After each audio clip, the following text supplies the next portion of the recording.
नमस्कार मंडळी, आज बनवणार आहे वरणा वांग्याची मिक्स भाजी। तर मी इथे वरणा सोलून घेतलेला आहे। आता तो कुकरला लावून घेणार आहे। मीठ घालून उकळून घ्यायचा। वरणा शेंगदाणे सुद्धा भिजत घातलेले आहेत। कुकर थंड झाल्यानंतर आता भाजीला फोडणी घालणार आहे।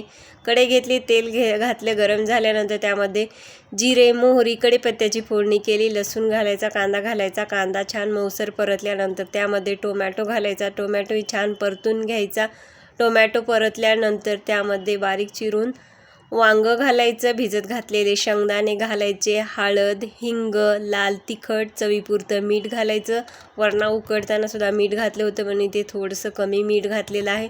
छान असं मिक्स करायचं आणि उकडून घेतलेला वरणा ह्यामध्ये घालायचा आणि पाणी आटेपर्यंत ही भाजी शिजवून घ्यायची। दुसरं पाणी ॲड करायची गरज नाही। ह्या वरणा उकडलेल्या पाण्यामध्येच हे वांगे सुद्धा शिजल्या जातात आणि खूप छान चवीला अप्रतिम भाजी होते। आता ही भाजी सडसडीत दिसते। मुलाला माझ्या सडसडीत भाजी आवडत नाही म्हणून इथे मी शेंगदाण्याचं कूट किंवा ओलं खोबरं घालते। खोबरं मला खवायचं लक्षातच नाही। आता गडबडीमध्ये सकाळी कूटच घातला थोडासा आणि आता दाटसर होईपर्यंत ही भाजी शिजवून घ्यायची। बघू शकता इथे चमचमीत वरणा वांग्याची भाजी तयार झालेली आहे। मंडळी, तुम्ही सुद्धा अशा पद्धतीने नक्की करून बघा। जाता चॅनलला सबस्क्राईब करा, व्हिडिओ आवडल्यास लाईक करा, नवीन यूट्यूबरला सपोर्ट करा। धन्यवाद।